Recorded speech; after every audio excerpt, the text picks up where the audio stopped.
Amiibo Relais. Salut à tous, c'est Megavolt, on se retrouve aujourd'hui pour un nouvel épisode sur Super Mario Maker. C'est un stage que j'ai créé, donc il suffit de courir tout simplement. On n'a rien à faire de plus, pour ça que j'ai marqué Run au départ du stage. Et on va découvrir quelques-uns des Amiibo que j'avais pu récupérer à l'époque. Maintenant j'en ai beaucoup plus. Et donc voilà, jusqu'à maintenant il suffit de courir, après il y aura quelques petits sauts à faire, donc là il suffit, comme les roues vont dans le mauvais sens, de trouver le bon créneau pour sauter, ce qui est vraiment très facile. Les boules de feu, les pic-pic et les roues ne nous font aucun dommage. Donc là on descend, et on va récupérer l'autre champignon. Hop. Comme on va être sur une phase, à l'époque, il faut savoir que le véhicule n'existait pas en mode tir, mais bon, c'était entre guillemets une phase de shoot. Là, vous avez également un autre amiibo, je vous laisse le découvrir. Donc j'ai fait exprès de mettre des étoiles pour les personnes qui pourraient avoir des difficultés, mais franchement, il n'y a aucune difficulté pour passer. Vous voyez, il y a quelques petits obstacles. Donc là, j'ai mis 4 chemins avec un P. Et c'est celui qui est en vert qui vous indique le bon chemin. J'ai même mis la flèche pour vous indiquer où il faut passer. Tout simplement. Donc rien de bien compliqué. Donc ici, on a un Mario. Voilà. Donc j'ai essayé en gros de mettre les amiibo qui correspondent le plus au passage du stage, tout simplement. Mario étant donné qu'il a beaucoup de skills, je l'ai mis sur un passage un petit peu plus difficile, sachant qu'il n'y a vraiment rien de bien compliqué. Là j'ai remis le même Mario, donc c'est pour ça que je ne l'ai pas pris. Sachant que si vous voulez speedrunner le stage, vous pouvez prendre des dommages et puis passer sans problème. Donc là j'ai mis Toad tout simplement parce que Toad est un personnage que je considère un petit peu comme faible. Donc vraiment très simple, et puis comme il n'est pas très bon dans les sauts, j'ai fait en sorte qu'il ait quasiment pas besoin de sauter. Là on récupère Yoshi, et ici on a un autre Yoshi, c'est exactement le même, il y a juste la musique qui est différente je crois. Donc c'était vraiment pour faire un petit truc bien sympatoche. Je sais que j'ai oublié de mettre les trucs en haut. Donc là on a une étoile à récupérer. On a également d'autres petits bonus, je vous laisserai les découvrir quand vous ferez le stage. Le fait d'être invincible permet de one-shooter le boss. Voilà. Hop. D'ailleurs, je vais vous montrer après une petite astuce sur le stage. Hop là, on passe par ici. On descend, donc ça c'est tout simplement... J'ai voulu faire en fait ce qu'on appelle une course contre la scie, contre les scies, là il y en a 3 exactement. Le but étant de se dépêcher pour ne pas se faire rattraper par les scies. Par contre, vous allez voir que j'ai mis une porte.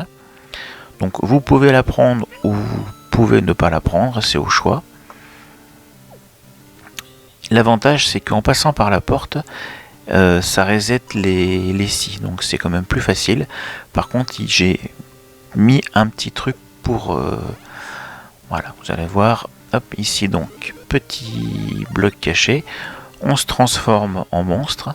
C'est tout simplement pour nous dire qu'il y a un monstre. Il suffit en fait tout simplement de sauter. Là je fais exprès de me le prendre. Et on a ici le monstre qui nous attaque. Donc on reprend ici. Donc là j'ai mis donc les 2 carrés pour indiquer qu'il y avait quelque chose au milieu. Et on se refait le boss. Et d'ailleurs j'ai oublié de vous montrer qu'il y a Wario. Donc j'ai mis tout simplement Wario sur le côté gauche, parce qu'en fait il y a beaucoup de pièces à récupérer, et comme Wario aime bien récupérer donc des richesses tout simplement, c'était un petit clin d'œil. Donc là on continue de descendre. Ces blocs font en sorte de nous ralentir, c'est fait exprès. Et après je vous montrerai une astuce pour gagner un petit peu de temps. Donc vous verrez que la 3e roue est suivie par une pièce, tout simplement pour indiquer aux joueurs que c'est la dernière roue.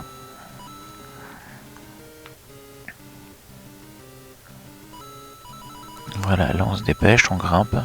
Donc il y a marqué Gamezik, hein, je sais pas trop quoi mettre. Pour moi ça prouve que c'est moi qui ai créé le stage.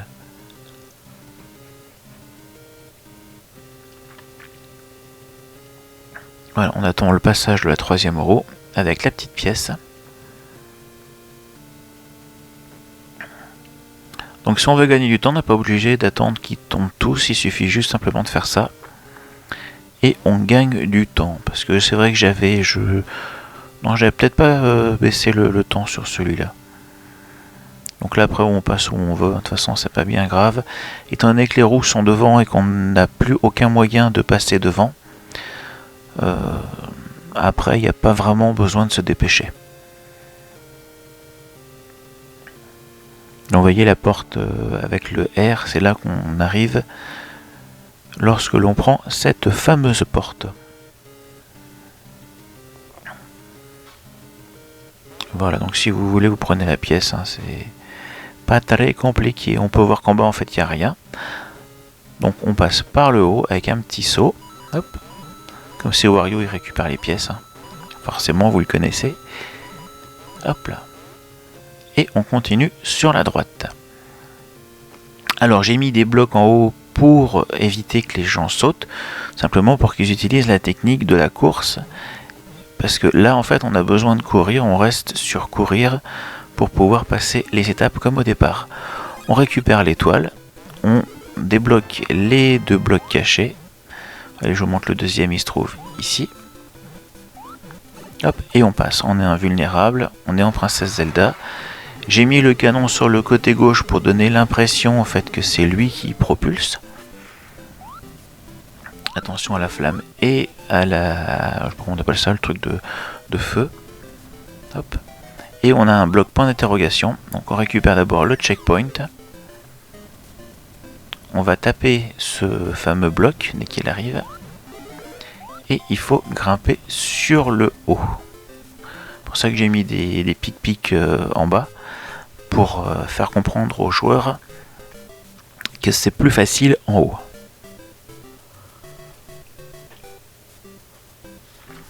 Alors je pense que si on passe par le bas et qu'on se fait comme toucher ici, je pense qu'en se dépêchant il y a quand même moyen de récupérer la liane, mais c'est assez compliqué. Donc je vous conseille vraiment de passer par le haut. Voilà, la liane s'effondre. GG pour Good Game. Et comme j'ai envie que vous récupériez le haut du mât, j'ai rajouté 3 lianes pour pouvoir y arriver. Écoutez les amis, je vous remercie encore une fois d'avoir regardé cette vidéo. Moi je vous donne rendez-vous, là on est samedi, je vous donne rendez-vous donc mercredi pour l'épisode numéro 11. D'ici là, prenez soin de vous, jouez bien et à très vite sur gamezik.fr. Ciao ciao.